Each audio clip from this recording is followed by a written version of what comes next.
You're listening to the English Football Podcast.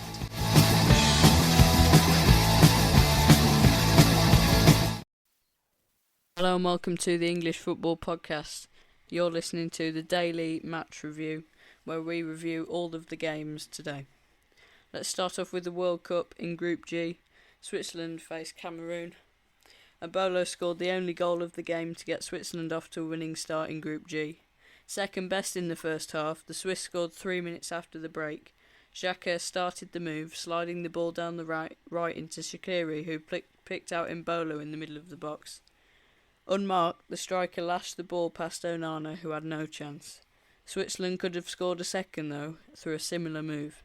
This time it was Vargas who had the scoring opportunity, but the Inter goalkeeper pushed his attempt wide. Tied in the second 45 minutes, Cameroon should have taken the lead in the first. Mbeumo ignored Choupo-Moting in the middle of the box, lashing a shot from the left, straight at Sommer before the Switzerland goalkeeper pushed it away and Gala's attempt later in the half. Next up, Switzerland faced Brazil, looking to secure back-to-back wins in Group G, with Cameroon up against Serbia. Let's have a look also in Group G with Brazil against Serbia. That was a 2-0 win, 2 goals from Richarlison.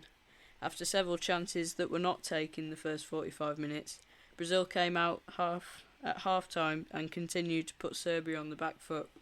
The opener came in the 62nd minute, Richarlison taking advantage of the ball. Milinkovic-Savic parried into his path, smashing it into the back of the net. Richarlison also scored Brazil's second, an impressive acrobatic volley in the 73rd minute to secure them the win. Serbia were relatively toothless going forward and were unable to test Brazil's backline. Brazil now top of Group G and will play second place Switzerland next, while Serbia, who are bottom of the group, will hope to bounce back against Cameroon.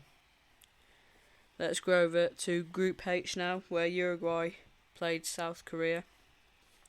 The first half was evenly contested, with both sides having good spells throughout. South Korea started and ended the half well, with their best chance coming in the 34th minute when Hee-jo fired over the bar despite being uncontested in the box. Godin almost scored against the run of play just before the break, as his header from a corner crashed against the woodwork. Uruguay's best chance of the half. The second half was quiet for the most part, but it burst into life towards the end. Valverde hit the post with a long-range effort in the 90th minute before Son's shot wide at the other net from a mistake after Rocher. Neither side could finish a goal and it ended 0-0. A point for each side was probably the fair outcome after some good defensive work from both teams. Uruguay will face Portugal in the next group game, while South Korea play Ghana, both games on the 28th of November. Let's go over to the Portugal-Ghana game again. That ended 3-2 to Portugal. Portugal get off the mark at the World Cup with a dramatic 3-2 victory over Ghana at the 974 Stadium. After a goalless first half, Cristiano Ronaldo opened the scoring with a controversial penalty to become the first man to score at 5 World Cups. Andre Ayew equalised for the Black Stars, but João Felix and Rafael Leao scored in their first World Cup to put the Isauco in command. Osman Boukari made it a tense finish with a close-range header, and Diogo Costa almost handed Inaki Williams the stoppage-time equaliser for only the forward to slip at the vital moment. Fernando Santos' men held on to secure the 3 points and to get up and running in Group H. Portugal are next in action against Uruguay on Monday, while Ghana take on South Korea on the same day. That's all in the World Cup. Let's go over to the other games around the world. In the WSL, Reading Women drew 3-3 with Liverpool Women with a late equaliser from Trollsgaard in the 89th minute.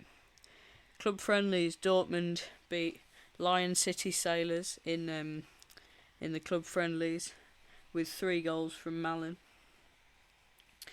And that is all for the games today. Thank you for watching. This has been the English Football Podcast Daily Match Review. Tune in next time. Thanks for listening.